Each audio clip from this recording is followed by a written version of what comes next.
चले और नियमित गश्त के लिए एक साथ डेक पर चले गए। डेक तक पहुंचने के रास्ते में किसी ने भी ईशान पर ध्यान नहीं दिया। जैसा कि नाना ने कहा था, जहाज पर बहुत ज्यादा लोग थे। ईयान के मौजूदा कपड़े किसी आम गार्ड से अलग नहीं थे, इसलिए वह ध्यान आकर्षित नहीं कर पाएगा।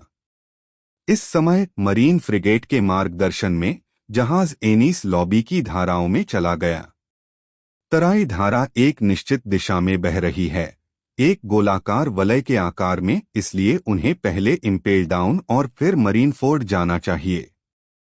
इम्पेल डाउन पहुंचकर ईशान ने सोचा कि देखूं तो कैसा दिखता है, लेकिन अब इम्पेल डाउन समुद्र में बहुत दूर था। उसका एक छोटा सा हिस्सा ही बाहर निकला था, बाकी सब समुद्र के पानी में डूबा हुआ था। वे इम्पेल डाउन में रुकने वाले नहीं थे, बस वहां से गुजर रहे थे। वह इस समय ज्यादा कुछ नहीं देख पा रहा था। ईशान ने एक क्षण के लिए सोचा, इस जहाज पर 4 दिन तक रहने से मैं अंततः शक्तिशाली मैरीनफोर्ड को देख पाऊंगा। दरअसल मरीनफोर्ड एक विशाल शहर है। मरीन मुख्यालय शहर की सबसे बड़ी इमारत थी। जब उनके जहाज आखिरकार खाड़ी में पहुंचे तो उन्होंने दूर से ही मरीन मुख्यालय को देखा। वहां मौजूद जनशक्ति वाकई बहुत व्यस्त थी, क्योंकि ईशान ने यह भी देखा कि बाकी 3 घाटों पर कई देशों के जहाज खड़े थे। चूंकि विश्व परिषद में कई राजा रानी अपने शाही परिवारों के सदस्यों के साथ आ रहे थे, इसलिए वहां बहुत भीड़ हो गई थी और मरीन निरीक्षण बहुत व्यस्त लग रहा था। गुलाब साम्राज्य का राजा भी उतरा। ईशान और नाना रक्षकों के रूप में शाही परिवार के पीछे पीछे किनारे तक गए। चलते हुए ईशान ने उससे फुसफुसाते हुए पूछा, क्या तुम्हें पता है कि जिस जहाज को लूटा जाना है वह कब उतरेगा? और उस पर मौजूद सोना और चीजें किस दिव्य ड्रैगन को भेजी जा रही हैं? मुझे नहीं पता, नाना फुसफुसाए, लेकिन जब तुम मारिजोआ पहुंचोगी तो तुम्हें इसके बारे में पूछताछ करनी चाहिए। यह एक बड़ी बात थी और अनुमान है कि बहुत से लोग इसके बारे में बात करेंगे। ईशान ने सिर हिलाया, बात करना बंद किया और चुपचाप अपनी टीम के पास वापस चला गया। तभी ईशान ने एक जानी पहचानी आवाज सुनी, यह अफसोस की बात है कि राजकुमारी विवी इस बार नहीं आई। मैं उनसे मिलना चाहता हूँ। ईशान ने यह आवाज सुनी और तुरंत समझ गया कि अभी बात करने वाली हिना ही थी। वो अब भी वैसी ही थी, कोट पहने और सिगरेट पीती हुई, लेकिन इस वक्त वो अलाबस्तास किंग कोबरा से बात कर रही थी। इस समय कोबरा चिंतित दिख रहा था और बोला, अच्छा, वह अलबस्ता आने और जाने के मूड में नहीं थी। अब अलबस्ता में बहुत समय से बारिश नहीं हुई है। लगातार सूखे के कारण लोगों का जीवन बदहाल होने लगा है। इस बार हम लगभग नजराना इकट्ठा नहीं कर पाए। जब दोनों बात कर रहे थे तो ईशान हिना के पीछे चला गया और अपनी टोपी नीचे कर ली। तथाकथित श्रद्धांजलि सोना दरअसल हर देश के लोगों का खून चूसने का एक तरीका था। अगर देश समृद्ध हो तो यह ठीक हो सकता था, लेकिन अगर देश में सूखा और बाढ़ जैसी कोई आपदा आ जाए तो यह बहुत परेशानी का सबब बन सकता है। हालांकि सेलेस्टियल ड्रैगन को इन बातों की कोई परवाह नहीं है। सभी नेताओं को इसका भुगतान करना पड़ता है और उन्हें जरा भी दया नहीं आती। ट्रिब्यूट गोल्ड की वजह से कई देशों में अकाल भी पड़ गया है। लोग ट्रिब्यूट गोल्ड जुटाने के लिए कमर कसते हैं, लेकिन आखिर में उन्हें खाने के लिए पैसे नहीं मिलते। इस तथ्य के बावजूद कि सेलेस्टियल ड्रैगन्स अभी भी शीर्ष पर थे, वास्तव में उनके प्रति लोगों की नफरत एक अकाट्य स्तर तक बढ़ गई है। उन गैर भागीदारी देशों का तो कहना ही क्या, यहाँ तक कि कुछ भाग लेने वाले देशों के राष्ट्रीय नेताओं और शाही परिवार के सदस्यों ने भी सेलेस्टियल ड्रैगन्स के बारे में शिकायत करना शुरू कर दिया है, लेकिन उनके लिए अपनी बात कहना मुश्किल था। कोबरा अलाबस्तास राजा कई में से एक माना जाता है। इस समय राजकुमारी विवी पहले से ही क्रोकोडाइल्स बारोक वर्क्स को देख रही थीं, है ना? ईशान ने इसके बारे में इस तरह सोचा। जैसे ही टीम धीरे धीरे आगे बढ़ी, एक साधारण निरीक्षण के बाद वे रेड लाइन के शीर्ष पर मार्जोआ की ओर तिरछे चढ़ने लगे। मरीनफोर्ड एक बड़ा शहर है और रास्ते में ईशान ने देखा कि इस शहर में कई तरह की दुकानें और रेस्तरां हैं और बड़ी संख्या में नागरिक इसमें आ रहे हैं। ये सभी लोग मरीन के परिवार और मरीन मुख्यालय के अधिकारी होने चाहिए। रास्ते में उन्होंने मरीनफोर्ड के इलाके में कई बच्चों को बांस की तलवारों से तलवारबाजी का अभ्यास करते देखा। ये बच्चे मरीन बलों का भविष्य थे। मारिजोआ की सड़क एक विशाल मार्ग के माध्यम से पूरे मैरीनफोर्ड शहर से होकर गुजरती है। इस सड़क पर इस समय केवल विभिन्न देशों से परिषद में भाग लेने आए सैनिक ही पैदल चल रहे थे। विश्व के नेता और उनके राजपरिवार एक चौड़ी गाड़ी में बैठे थे, जिसे दो विशाल और बलवान घोड़े खींच रहे थे। ऐसा लग रहा था कि यह विश्व सरकार द्वारा प्रदान किया गया एक एकीकृत परिवहन वाहन है।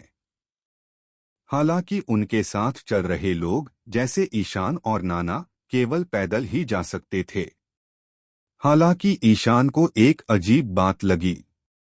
मरीनफोर्ड के नागरिक और नौसैनिक परिवार इस सड़क के पास बिल्कुल भी नहीं आते थे। अगर उन्हें विभिन्न देशों के शाही परिवार दिखाई भी देते तो वे उन्हें बस दूर से देखते थे, बिना किसी गर्मजोशी के।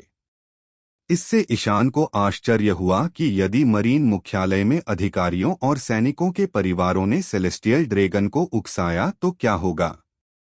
उनके अनुमान के अनुसार इसका अंत अच्छा नहीं होगा, है ना? सेलेस्टियल ड्रैगन्स की नज़र में मरीन्स बस ठगों जैसे ही थे, लेकिन इन ठगों का दर्जा गुलामों से भी ऊंचा हो सकता है। लेकिन मुझे डर है कि यहीं इसका अंत होगा। मरीनफोर्ड शहर के निवासियों को भी इस स्थिति के बारे में पता हो सकता है, इसलिए आमतौर पर वे इस रास्ते से संपर्क नहीं करेंगे, क्योंकि इस सड़क पर सेलेस्टियल ड्रैगन अक्सर मारिजोआ से नीचे आते हैं। यह सड़क बहुत लंबी थी क्योंकि यह लाल रेखा के ऊपर तक तिरछी थी। ईशान टीम के साथ साथ चलता रहा और काफी देर तक चलता रहा। आखिरकार मारिजोआ में पहुंच गया। विश्व सरकार का केंद्र और दिव्य ड्रैगन का निवास होने के नाते मारिजोआ एक बेहद शानदार शहर था। वहां इमारतें बहुत कम थीं, लेकिन उनमें से कोई भी सुंदर और भव्य नहीं थी। अपनी ऊंचाई के कारण यह साल भर बादलों और कोहरे से घिरा रहता था। सूरज की रोशनी में यह बादलों के बीच खिलता था, जिससे यह धरती पर एक परीलोक जैसा लगता था। इस शहर में एक विशाल किला था, जो वहां की सबसे ऊंची और सबसे बड़ी इमारत थी, जहां विश्व सरकार स्थित थी, और यह शहर की सबसे स्पष्ट पहचान थी।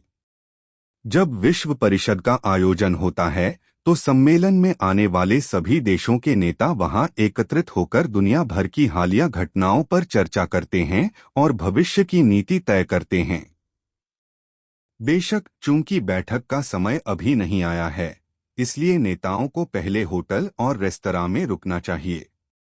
मारिजोआ में प्रवेश करने के बाद ईशान और उनकी टीम का नेतृत्व काले सूट, धूप का चश्मा और टोपी पहने सरकारी अधिकारियों ने किया। मारिजोआ एक ऐसा शहर था जहां दिव्य ड्रैगन रहते थे, लेकिन इसका मतलब यह नहीं कि यह शहर उनसे भरा हुआ था। दरअसल कुछ कारवां वहां से गुजरने के लिए आ सकते थे, लेकिन केवल विश्व सरकार की जांच और अनुमति के साथ, और वहां से वे लाल रेखा पार करके नई दुनिया में प्रवेश कर सकते थे। लेकिन इन लोगों को इस शहर में बहुत सावधान रहना पड़ता है। किसी भी रईस को देखते ही झुककर सलाम करना पड़ता है। अंततः गुलाब देश के राजा और उनके दल को एक शानदार ढंग से सजाए गए होटल के शीर्ष तल के एक विंग में ठहराया गया, जबकि ईशान और अन्य गार्डों को निचले स्तर के कमरे में ठहराया गया। चूंकि गुलाब देश का राजा यात्रा से थका हुआ था, इसलिए उसे आराम करना पड़ा। ईशान और पहरेदारों को अपने काम के अलावा आराम से घूमने फिरने का भी थोड़ा समय मिल गया। इसलिए ये पल खबर जानने के लिए सबसे सही थे। चारों ओर जानकारी इकट्ठा करने के लिए इधर-उधर फैल गए। होटल बहुत बड़ा था और मेहमान सिर्फ रोज कंट्री से ही नहीं बल्कि कई दूसरे देशों से भी थे। तो इयान की किस्मत भी बुरी नहीं थी। शाम को जब वे खाना खा रहे थे तो चार लोग फिर से इकट्ठे हुए और नाना ने सही खबर दी। शायद उसने अपनी प्राकृतिक सुंदरता का फायदा उठाया होगा। इस बार नाना को एक शाही रईस ने अपने साथ एक रेस्टोरेंट में चलने को कहा और बातचीत के दौरान उन्हें श्रद्धांजलि के सोने के बारे में पता चला। श्रद्धांजलि का सोना गुप्त रूप से हस्तांतरित कर दिया गया था। नौसैनिकों ने उन इनामी शिकारियों को आकर्षित करने के लिए एक खाली जहाज छोड़ दिया था जो इस सोने को लूटना चाहते थे। कहा जाता है कि लड़ाई कल रात शुरू हुई थी।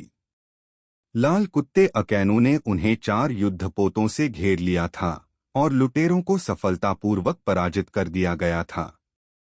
इसके अलावा कार्तिक का दल भी वहां पहुंच गया था। अंत में अकैनू से युद्ध करने के बाद वह घायल होकर युद्ध से बच निकला। यह खबर सुनकर ईशान बहुत आभारी हुआ। अगर अंकल कुणाल न होते, अगर वे आकर उसे न रोकते, तो शायद ईशान अपनी मौजूदा ताकत से अकेले उस घटना से बच नहीं पाता। चूंकि यह खबर एक रईस से मिली थी, इसलिए उसे उस समय युद्ध की विशिष्ट स्थिति का पता नहीं था। कैदों का काडर कौन था, उन्हें ज्यादा कुछ पता नहीं था। नाना की बात सुनने के बाद ईशान को भी पता चला कि अकैनू द्वारा इस समस्या का समाधान करने के बाद ऐसा लगता है कि वह मारिजोआ वापस आ रहा है। अनुमान है कि वह योंको कार्तिक के संभावित प्रतिशोध से बचने के लिए मरीन मुख्यालय में ही रहेगा और गुप्त रूप से हस्तांतरित किया गया श्रद्धांजलि सोना लेकर जहाज कल शाम तक पहुंचने की उम्मीद है। उस समय श्रद्धांजलि सोना दिव्य ड्रैगन के खजाने में भेज दिया जाएगा। जहां तक 2 शैतानी फलों की बात है, ऐसा भी कहा जाता है कि उन्हें संत डोन क्विजोटे म्योसगार्ड ने पहले ही बुक कर लिया है।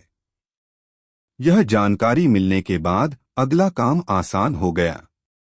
ईशान को बस डोनक्विजोट परिवार का पता लगाना था। जब ईशान खुद इस जानकारी के बारे में पूछताछ करने गया तो उसे सेलेस्टियल ड्रैगन्स के बारे में कुछ पता चला।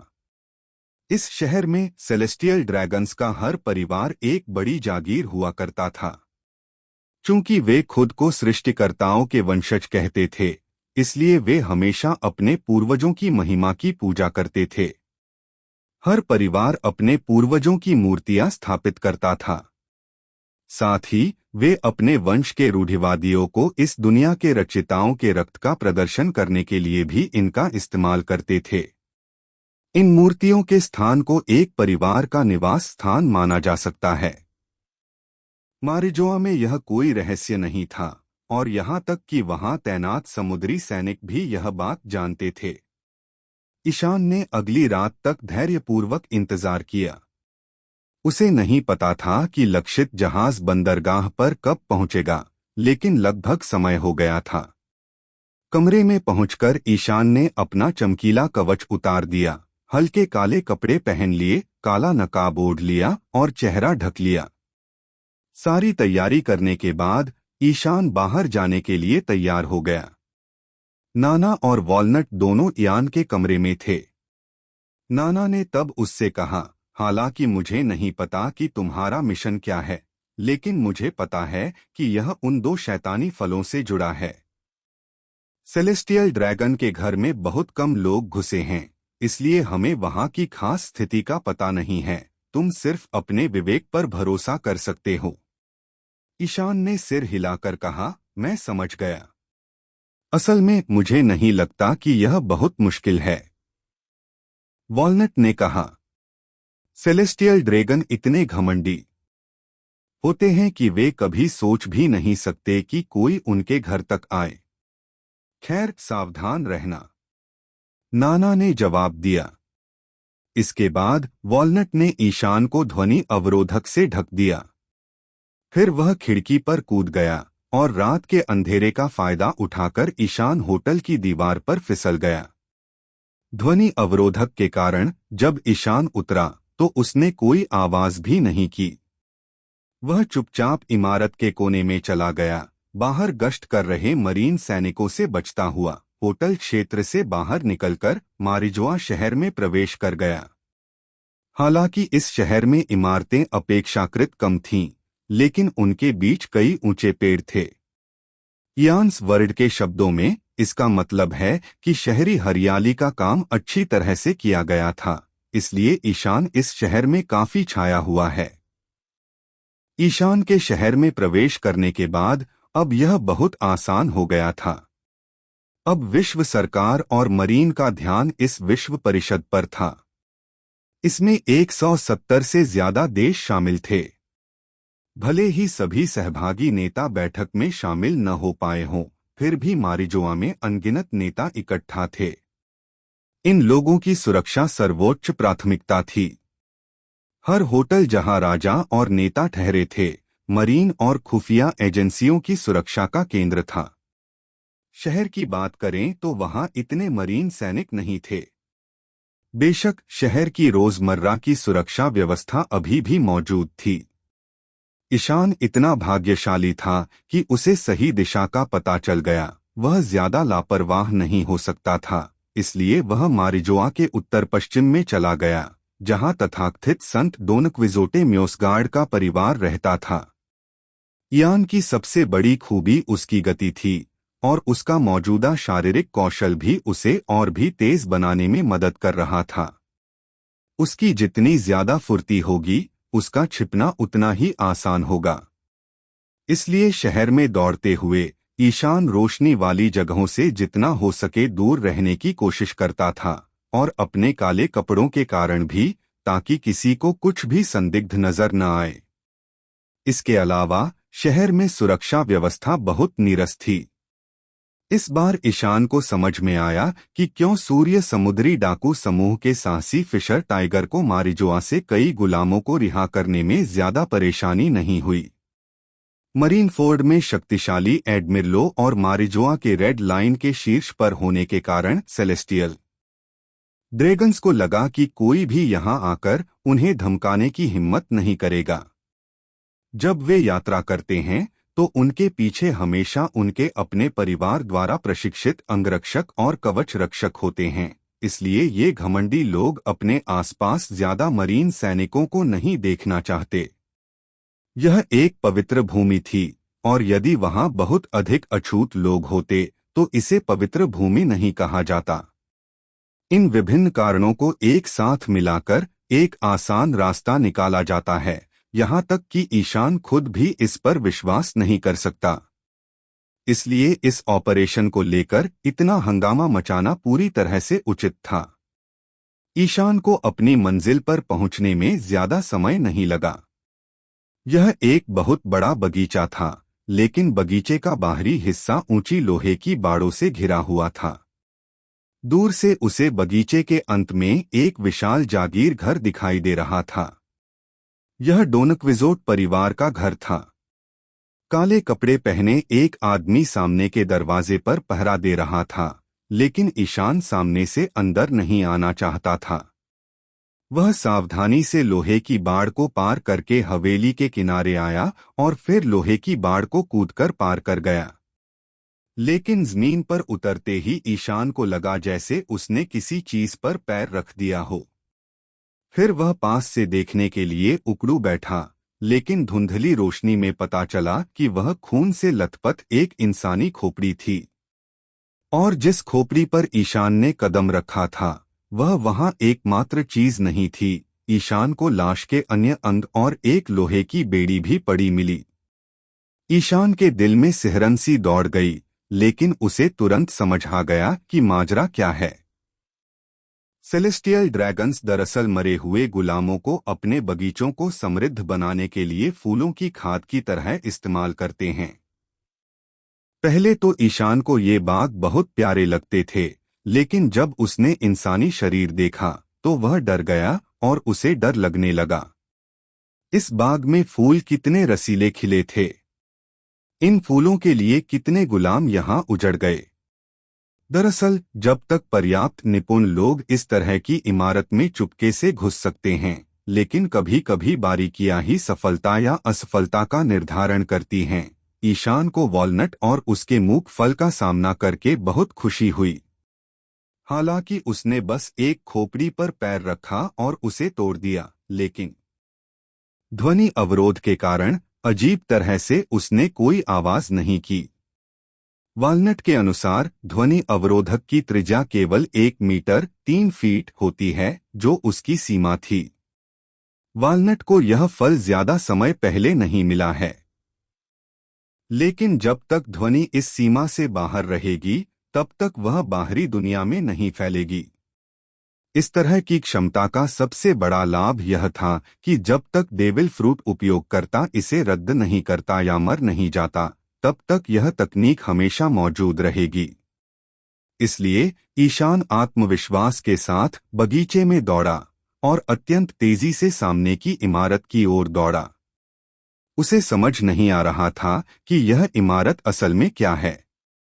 यह ऐसी जगह नहीं लगती जहां कोई सेलेस्टियल ड्रैगन रहता होगा। लेकिन ईशान सेलेस्टियल ड्रैगन की जागीर से वाकिफ नहीं था, इसलिए वह उसे धीरे धीरे ही देख पाया। हालांकि जब ईशान इमारत के पास पहुंचने ही वाला था तो वह अचानक रुक गया और तुरंत जमीन पर लेट गया, क्योंकि उसने देखा कि सामने कुछ अंधेरा सा कुछ धीरे धीरे चल रहा है। जमीन पर लेटे हुए ईशान ने ऊपर देखा तो वह एक बड़े डैन मुशी जैसा दिख रहा था, जिसकी पीठ पर एक गोल खोल था और 2 बड़ी उभरी हुई आंखें थीं, जो बाईं और दाईं ओर देख रही थीं। क्या यह सर्विलांस डैन मुशी है? ईशान ने अविश्वास से सोचा। हालांकि यहाँ सुरक्षा व्यवस्था ढीली लग रही थी, फिर भी कुछ जरूरी चीजें थीं। यह चलता फिरता सर्विलांस डैन मुशी एक तरह की निगरानी प्रणाली थी। इसे एक विशेष रिसीवर प्रोको से जोड़ा जाना चाहिए, जो एक मशीन से जुड़ा हो जो मॉनिटरों के एक सेट पर वीडियो फीड बनाती हो और सेलेस्टियल ड्रैगन्स के कर्मचारी हर समय इस पर नजर रखते हों। ईशान जमीन पर तब तक लेटा रहा जब तक कि सर्विलांस डैन मुशी दूर नहीं चला गया। फिर वह फिर से खड़ा हुआ और आगे की इमारत की ओर भागा। इस बार उसने ज्यादा लापरवाही बरतने की हिम्मत नहीं की। उसे डर था कि इमारत में कोई निश्चित निगरानी तंत्र मौजूद होगा, इसलिए वह सीधा पलटा, इमारत की छत पर कूद गया, फिर छत पर एक वेंटिलेशन डक्ट ढूंढा और अंदर रेंग गया। वेंटिलेशन पाइप स्वाभाविक रूप से सबसे सुरक्षित रास्ता थे। ईशान धीरे धीरे पाइपों के साथ आगे बढ़ा और आखिरकार उसे सामने रोशनी की एक किरण दिखाई दी। रेंगते हुए ऊपर जाने पर उसे नीचे की ओर एक वेंटिलेशन छेद दिखाई दिया, जिससे ग्रिड के जरिए इमारत के अंदर का नजारा देखा जा सकता था। ईशान के अवलोकन में ऐसा लग रहा था कि नीचे एक खाली गोदाम है और वहां कोई नहीं था, इसलिए उसने सावधानी से ग्रिड खोला, अपना सिर बाहर निकाला और ध्यान से देखा। उसने हर कोने पर नजर दौड़ाई, लेकिन कोई निगरानी डैन मुशी नहीं थी। बल्कि इस गोदाम में हर जगह कुछ बड़े बड़े पिंजरे थे। ये सभी पिंजरे ऊपर से एक पूरी लोहे की प्लेट से ढके हुए थे, इसलिए ईशान ऊपर से देख नहीं पा रहा था कि इन पिंजरों में क्या है। उसने सोचा, क्या यही वो जगह है जहां दिव्य ड्रैगन अपने गुलामों को रखते हैं? इसके बारे में सोचने के बाद ईशान वेंटिलेशन डक्ट से थोड़ा और बाहर निकला, बाहर से पाइप को पकड़े हुए और अपने पैरों को बाहर निकालने के लिए अपने शरीर को थोड़ा हिलाया, फिर कूद गया और एक बड़े पिंजरे पर हल्के से उतरा। कोई आवाज नहीं निकली। यह ध्वनि इंसुलेशन तकनीक वास्तव में अद्भुत थी। ईशान लोहे के पिंजरे के ऊपर लेट गया, बाहर की ओर झुका और नीचे पिंजरे में देखने लगा। इस दृश्य को देखकर ईशान बहुत डर गया, क्योंकि पिंजरे में एक विशाल शेर था। फिर वह दूसरे पिंजरों में गया और देखा। वहां तरह तरह के जानवर थे और सभी बहुत खूंखार थे। ईशान के नीचे शेर के अलावा बाघ, मगरमच्छ, बड़े अजगर और दूसरे जानवर भी थे। अजीब बात थी कि ये खूंखार जानवर इस समय सुस्त अवस्था में थे और बस अपने पिंजरों में लेटे हुए थे। ईशान समझ गया कि यह वह स्थान है जहां संभवतः दिव्य ड्रैगन अपने जानवरों को रखते थे। ध्वनि अवरोधक यान की आवाज तो मिटा सकता है, लेकिन उसकी गंध नहीं मिटा सकता। ये जानवर गंध के प्रति सबसे ज्यादा संवेदनशील होते हैं। ईशान के नीचे लोहे के पिंजरे में बंद शेर को उसकी गंध महसूस हो रही थी और वह कमजोर आवाज में गुर्राने से खुद को नहीं रोक पा रहा था।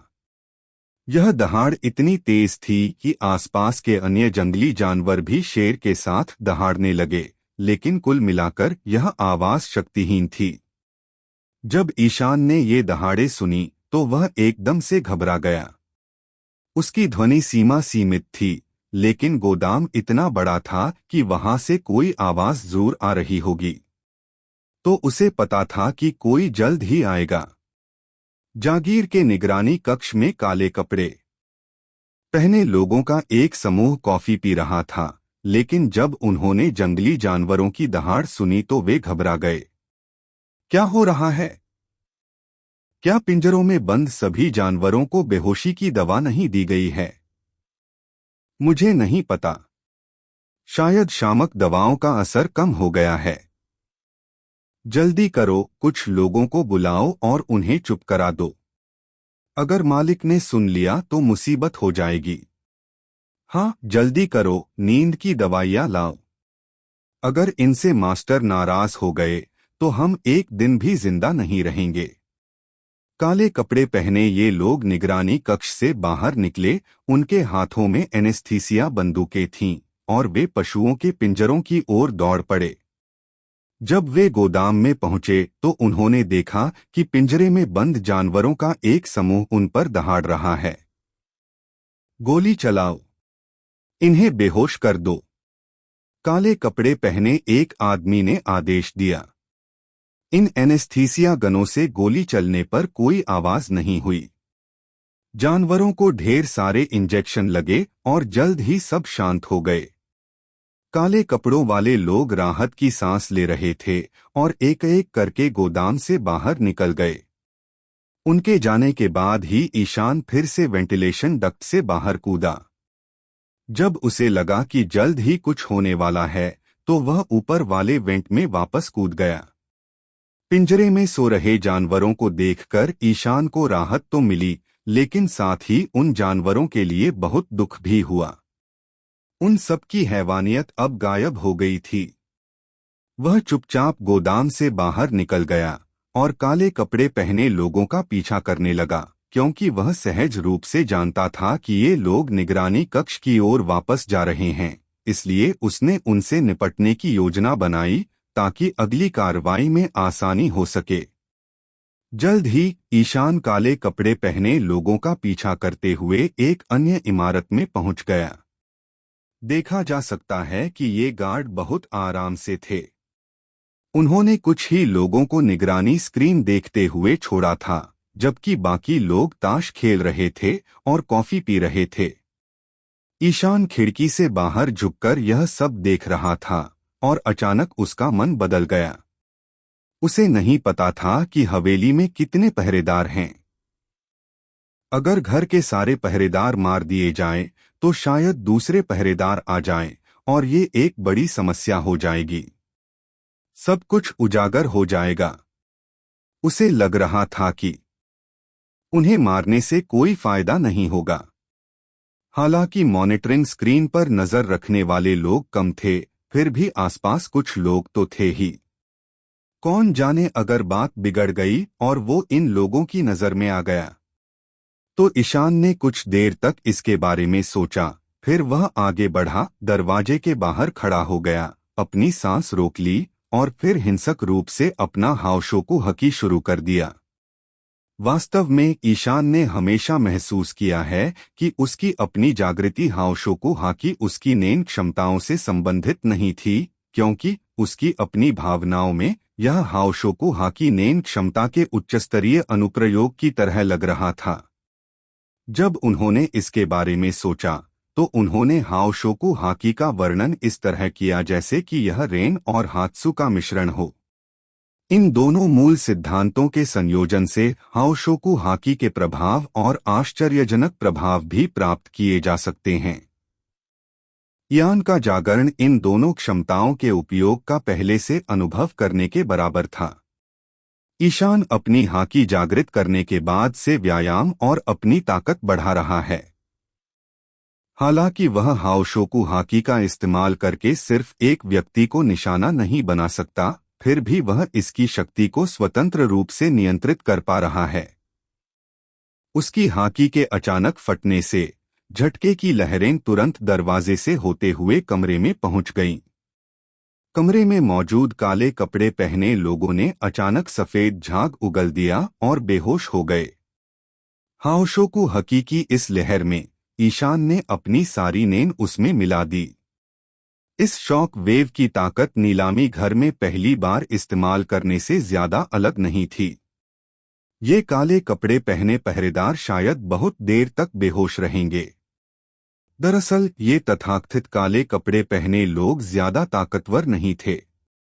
उनके कपड़े विश्व सरकार के खुफिया विभाग CP9 की वर्दी से काफी मिलते जुलते थे, लेकिन वे CP9 के सबसे कमजोर सदस्य के स्तर तक भी नहीं पहुंच सकते थे।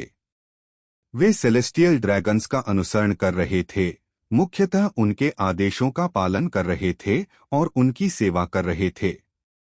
उनसे वफादारी और आज्ञाकारिता की मांग की जा रही थी। ईशान ने दरवाजा धक्का देकर खोला और अंदर चला गया। उसने सभी पहरेदारों को एक एक करके व्यवस्थित किया और ऐसा दिखाया जैसे वे थके हुए हों और सो गए हों। फिर उसने अपने हाथ झाड़े और बाहर चला गया।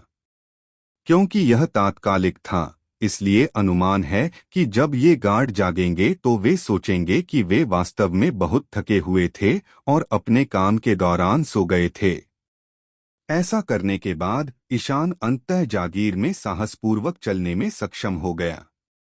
उसने सभी मॉनिटरिंग स्क्रीन्स देखीं, लेकिन उसे सेलेस्टियल ड्रैगन का कोई निशान नहीं दिखा। क्या यह समझ में नहीं आता कि सेलेस्टियल ड्रैगन्स जो मालिक हैं पर उनके कर्मचारी नजर रखेंगे, इसलिए ईशान उन्हें अकेले ही ढूंढ सकता था। वह यह भी जानता है कि जागीर की सबसे आलीशान इमारत जरूर दिव्य ड्रैगन का निवास स्थान होगी, लेकिन ईशान के अनुसार वह दिव्य ड्रैगन के निवास स्थान की नहीं बल्कि उनके खजाने की तलाश में था। वे 2 शैतानी फल जरूर वहां होंगे, लेकिन ईशान को नहीं पता कि वह खजाना उनके निवास स्थान में है या कहीं और। सबसे पहले उसे अन्य सभी स्थानों पर खोजना होगा, फिर यदि वह उन्हें नहीं पाता है तो वह उनके निवास पर जाएगा। ईशान को अपना पहला निशाना मिल गया और वह आगे दौड़ पड़ा। इस बार वह एक बड़ी इमारत के पास पहुंचा।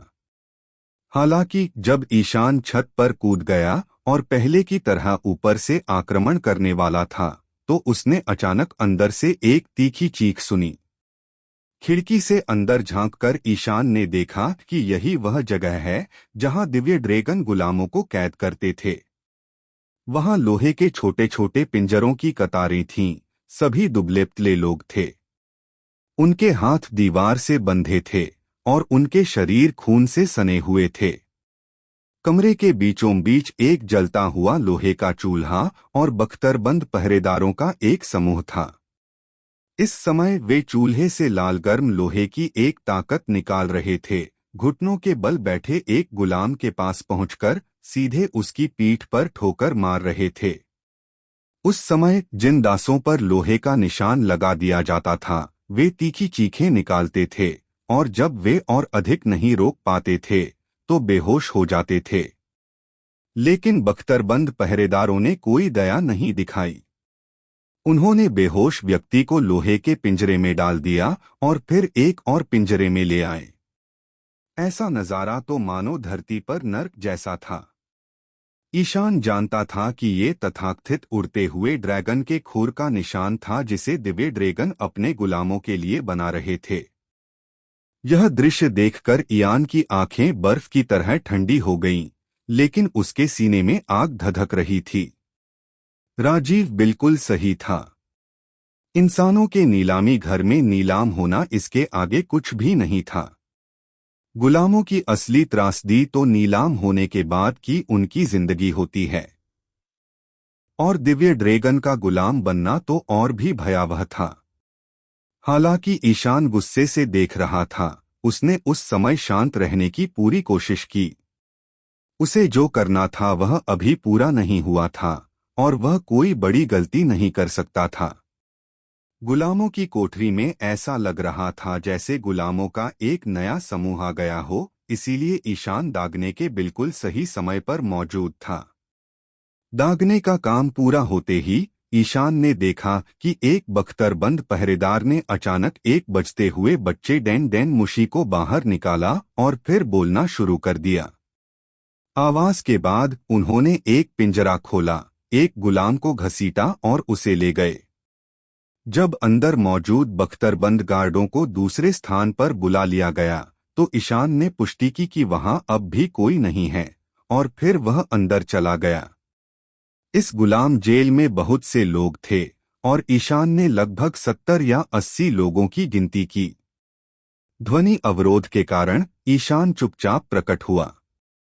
शुरुआत में कोठरियों में बंद गुलाम उसे देख नहीं पाए। वे निराशा में सिर झुकाए जमीन को घूर रहे थे। जब तक वह एक कोठरी के सामने खड़ा नहीं हुआ, तब तक गुलामों ने उसे नहीं देखा। अंदर वाला व्यक्ति बहुत लंबा चौड़ा आदमी था। जैसे ही उसने ईशान को देखा, पहले तो वह हैरान और परेशान हो गया, फिर अचानक उसकी आंखें चमक उठीं जब उसने देखा कि ईशान ने क्या पहना है। वह उत्साह से आगे बढ़ना चाहता था, लेकिन आगे नहीं बढ़ सका क्योंकि उसके हाथ और पैर दीवार से बंधे हुए थे, जिससे उसकी जंजीरें हिल रही थीं। ईशान पिंजरे के बाहर खड़ा था और ध्वनि अवरोधक ने उसे ढक रखा था, इसलिए कोई आवाज बाहर नहीं आ रही थी। लेकिन अंत में उसकी गतिविधियों ने अन्य लोगों का ध्यान आकर्षित कर लिया। आसपास के दासों ने अपना सिर उठाया, देखना चाहते थे कि क्या हो रहा है, और तुरंत उन्होंने ईशान को देखा, जो पूरी तरह काले वस्त्र पहने हुए था। यद्यपि वह पूरी तरह काले रंग के कपड़े पहने हुए थे, लेकिन उनका पहनावा उन तथाकथित काले कपड़े पहने कर्मचारियों से पूरी तरह अलग था, और उन्होंने पहली नजर में ही यह बात पहचान ली। इससे दासों के मन में अचानक एक ऐसा विचार आया जिसके बारे में वे कभी सोचने की हिम्मत भी नहीं कर सकते थे, और वे तुरंत उत्साहित हो गए। लेकिन उन्होंने मौन सहमति से कोई चीख पुकार नहीं मचाई। वे बस उठने के लिए संघर्ष करते हुए पिंजरे के किनारे चले गए और चुपचाप और उदास आंखों से ईशान को देखते रहे। यह देखकर ईशान बहुत असहज हो गया। वह जानता था कि इन गुलामों ने उसे एक रक्षक समझा था। हालांकि ईशान अभी तक उन्हें मुक्त नहीं कर पाया था। वह थोड़ा पीछे हट गया, जिससे उसकी ध्वनि अवरोध को थोड़ा पीछे हटने का मौका मिला। फिर उस पिंजरे की ओर इशारा किया जहां गुलाम को बख्तरबंद गार्डों द्वारा ले जाया गया था, और फिर उस दिशा की ओर इशारा किया जिस ओर बख्तरबंद गार्ड जा रहे थे, और फिर एक प्रश्नवाचक इशारा किया। यदि वह बोलता भी तो ध्वनि अवरोध के कारण ये दास कुछ भी नहीं सुन पाते, इसलिए वह केवल कुछ इशारे करता तथा पूछता कि उस दास के साथ क्या होने वाला है। सौभाग्य से पिंजरे में बंद लंबे आदमी ने समझ लिया और कर्कश आवाज में बुदबुदाया, मैंने अभी थोड़ा सुना है, और वे उस आदमी को मास्टर के पास ले जा रहे हैं। बिल्कुल, ईशान ने सही अनुमान लगाया। इसलिए उसने अपनी तर्जनी उंगली अपने होठों पर रखी, चुप रहने का इशारा किया, फिर अपने हाथों को थोड़ा ऊपर उठाया और नीचे दबाया, गुलामों को शांत रहने का संकेत दिया, फिर बाहर भागा और बख्तरबंद गार्डों का पीछा किया जो जा चुके थे। कोठरियों में बंद गुलामों ने कोई आवाज नहीं की, ईशान को जाते हुए देखा और तब तक इंतजार किया जब तक ईयान का आकार दिखाई नहीं दिया। उसके बाद वे फिर से अपने लोहे के पिंजरों में चुपचाप बैठ गए। सिवाय इसके कि वे पहले से पूरी तरह से अलग थे, उनकी आंखों में अब भाव पूरी तरह से अलग थे। इस जेल में मूल रूप से निगरानी कक्ष थे, जो गुलामों को भागने से रोकने के लिए थे, लेकिन क्योंकि ईशान ने निगरानी कक्ष में सभी को बेहोश करके निगरानी कक्ष की समस्या का समाधान कर दिया था, इसलिए भले ही ईशान उनकी स्क्रीन पर दिखाई देता था, कोई भी उसे नहीं देख रहा था। वह अपनी सबसे तेज गति से बाहर निकला, उन पहरेदारों को पकड़ लिया जो दास को घसीट रहे थे, और दूर से उनका पीछा करता रहा। पहरेदार गुलामों की जेल से बाहर निकले, गुलाम को घसीटते हुए सबसे बड़ी इमारत की ओर बढ़े। ईशान जानता था कि ये लोग गुलाम को जरूर दिव्य ड्रैगन के पास ले जा रहे हैं, इसलिए उसने उनका पीछा करने और देखने की योजना बनाई कि क्या होता है। रास्ते में ईशान ने देखा कि वे उस गुलाम को एक कमरे में ले आए हैं। ईशान ने कमरे के दरवाजे पर देखा तो एक बोर्ड लगा था जिस पर लिखा था मनोरंजन कक्ष। अब वह अंदर नहीं जा सकता था, इसलिए वह केवल दरवाजे पर लेटकर ही बातें सुन सकता था। ध्वनि अवरोधक को ईशान की सीमा में आने वाली ध्वनि को दूर करने के लिए डिजाइन किया गया था, लेकिन बाहरी ध्वनि के लिए वह अभी भी उसे सुनाई दे सकती थी। ईशान ने वॉलनट से यही मांगा था ताकि उसके लिए कार्य करना आसान हो, इसीलिए वह पहले दासों को सुन सकता था। दरवाजे पर दुबके हुए ईशान ने एक मूर्खतापूर्ण आवाज सुनी जो कह रही थी, मेरे पिताजी, आपने मुझे आने के लिए कहा था, आप मुझे क्या दिखाना चाहते थे? हाँ हाँ मेरे बेटे।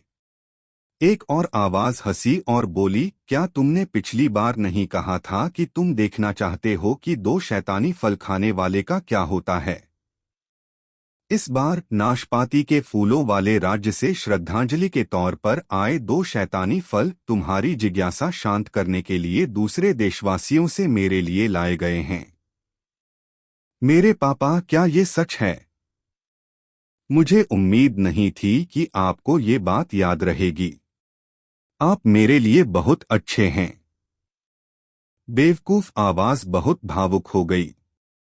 यही तो है जो तुम्हें मेरा बेटा पसंद है। बच्चों में जिज्ञासा होना अच्छी बात है, और एक पिता होने के नाते मुझे तुम्हारी पहेलियां जरूर सुलझानी चाहिए। दूसरी आवाज ने कहा, चलो आज इस बहिष्कृत के साथ एक प्रयोग करते हैं और तुम्हें प्रत्यक्ष रूप से दिखाते हैं। 2 दिव्य ड्रैगन के बीच बातचीत, पितृभक्ति और एक पुत्र। लेकिन जब ईशान ने उन्हें सुना तो वह थोड़ी देर के लिए सिहर उठा। आखिरकार उसे समझ आ गया कि मनोरंजन कक्ष शब्द का क्या मतलब है। जाओ बेटा, संग्रह कक्ष में जाओ और 2 शैतान फल ले आओ। यह वाक्य सुनकर ईशान को राहत मिली। उसे लगा कि शैतान फल पहले से ही कमरे में मौजूद हैं। उसे लगा कि अब उसे अंदर घुसना होगा। ईशान दीवार के पास लगे बीम पर कूद गया। जैसे ही वह उठा, उसने देखा कि मनोरंजन कक्ष का दरवाजा खुल रहा है। सिर पर राल का बुलबुला पहने एक दिव्य ड्रैगन बाहर निकला और चला गया। क्या बकवास है! दरवाजे के बाहर से सुनकर ही ईशान को लगा कि ये किसी दिव्य ड्रैगन बच्चे और उसके पिता के बीच की बातचीत होगी। नतीजा, वो तथाकथित बच्चा बाहर आ गया, और जब ईशान ने उसे देखा तो वो कोई 20-20 साल का आदमी निकला। उसके गहरे हरे बाल, ऊपर की ओर बंधे हुए, चौड़ा चेहरा, उभरी हुई नाक और एक बेवकूफ सी शक्ल। 20 साल का यह आदमी खुशी से उछल रहा था। ईशान जानता था कि दिव्य ड्रैगन वंश की शुद्धता की तलाश में थे। उनमें से ज्यादातर ने शायद अपने करीबी रिश्तेदारों से विवाह किया होगा, इसलिए इसमें कोई आश्चर्य की बात नहीं कि उनका इतना बदसूरत चेहरा सामने आया। ईशान जानता था कि यह आदमी तथाकथित संग्रह कक्ष की ओर जा रहा है। ईशान नीचे कूद गया और तेजी से उसके पीछे चला गया। ईशान गलत नहीं था। सेलेस्टियल ड्रैगन्स का खजाना उनके घर में नहीं बल्कि बाहर एक तहखाने में था। सेलेस्टियल ड्रैगन के मूर्ख बेटे ने अपने पीछे ईशान को नहीं देखा, इसलिए वह बगीचे के बाहर गया, एक चट्टान पर एक बटन दबाया और फिर यह खुल गया, जिससे नीचे की ओर एक रास्ता दिखाई दिया। ईशान ने उसका पीछा किया और चट्टानी मार्ग बंद होने से पहले ही मार्ग में प्रवेश कर गया। यह तहखाना ज्यादा गहरा नहीं था। फिर भी जब ईशान अंदर आया तो तरह तरह के सोने और गहनों की रोशनी से उसकी आंखें लगभग चौंधिया गईं। इस संग्रह कक्ष में अनगिनत खजाने और सोना था, जो पूरे हॉल में इतने भव्य तरीके से जमा हुआ था। ऐसा लगता है कि दिव्य ड्रैगन इस जगह को व्यवस्थित करने में बहुत आलसी थे। ईशान सुनहरी रोशनी को देख रहा था और उसे समझ नहीं आ रहा था कि सिस्टम इस सोने और गहनों का रिचार्ज स्वीकार करेगा या नहीं। अगर करेगा तो वह सब ले लेगा। ईशान ने अनुमान लगाया कि इन खजानों और सोने का कुल योग कम से कम अरबों बेरीज के बराबर होगा।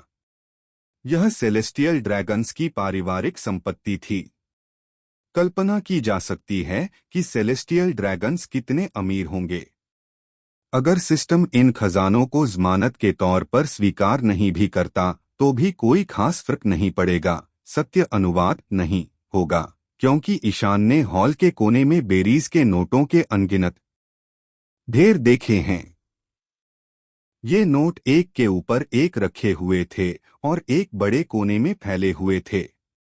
अनुमान है कि वहां कम से कम कई अरब बेरीज थीं। मूर्ख दिव्य ड्रैगन ने इन रत्नों की ओर देखा तक नहीं बल्कि आगे देखा और सीधे खजाने वाले कमरे की गहराई में चला गया। वह इन चीजों को इतने लंबे समय से देखते देखते थक गया था। ईशान पैसे लेने के लिए दौड़ा नहीं बल्कि उसके पीछे पीछे चला गया।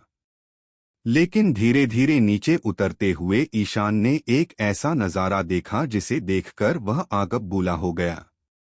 सेलेस्टियल ड्रैगन का खजाना कक्ष न केवल उनके धन को इकट्ठा करने के लिए था बल्कि अन्य संग्रहों के लिए भी था। तो फिर ये संग्रह क्या हैं? वे नमूने थे। बिल्कुल शिकारियों की तरह जानवरों के सिर के नमूने बनाकर उन्हें प्रदर्शन के लिए दीवार पर टांग देते हैं। इन दिव्य ड्रैगन के संग्रह कक्ष में उसने उसी तरह के नमूने देखे, लेकिन ये नमूने इंसानों और कई अलग अलग नस्लों के थे। रास्ते में ईशान ने ढेर सारे मानव नमूने देखे। ये सभी नमूने नग्न थे और अलग अलग मुद्राओं में थे। उनमें से कुछ बेहद खूबसूरत युवतियां थीं और कुछ हट्टे-कट्टे पुरुष। हालांकि वे बिल्कुल बेजान पुतलों जैसे थे।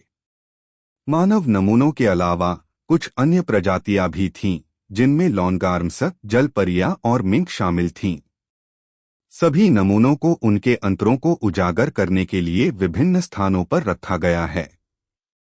कुछ नमूने पूरे थे और कुछ को इन असाधारण हिस्सों के लिए काटा गया था। उन सभी को तरल से भरे एक कांच के जार में डुबोया गया था, जिसमें तरह तरह की आंखें, कान वगैरह थे। जब ईशान ने यह दृश्य देखा तो उसे उल्टी आने लगी। उसने देखा कि बेवकूफ दिव्य ड्रैगन आखिरकार दो खजानों के सामने चला गया, उन्हें खोला, दो शैतानी फल निकाले और उस समय ईशान खुद को रोक नहीं सका। अब शैतान का ब्लेड यमातो उसके दाहिने हाथ में था। उसने उसे म्यान से बाहर निकाला और कदम दर कदम आगे बढ़ा।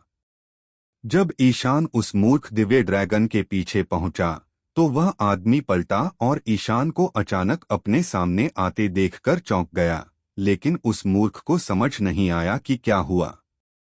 उसने बंदूक निकाली और ईशान की ओर तानते हुए कहा, अरे गुलाम, तुम कौन हो? तुम्हें यहाँ किसने आने दिया? हालांकि उस समय वह ईयान के ध्वनि अवरोध की सीमा में था, इसलिए उसे कुछ सुनाई नहीं दिया। ईशान ने बस उसका मुंह हिलता हुआ देखा, लेकिन कोई आवाज नहीं निकल रही थी।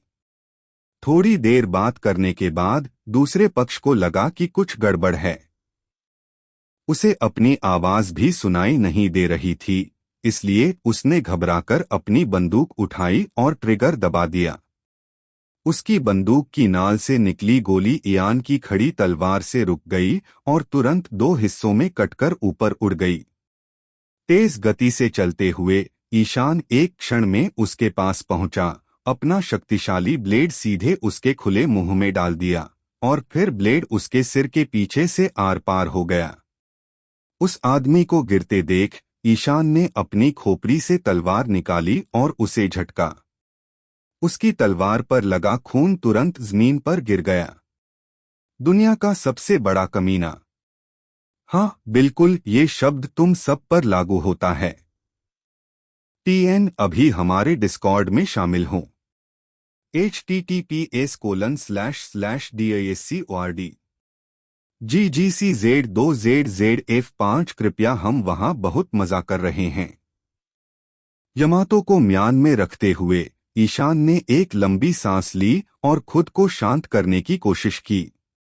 रास्ते में ईशान ने जो कुछ देखा और सुना, उससे वह अचानक उस दिव्य ड्रैगन पर हमला करने को प्रेरित हुआ। उसे मारने के बाद ईशान को अचानक एहसास हुआ कि वह मुश्किल में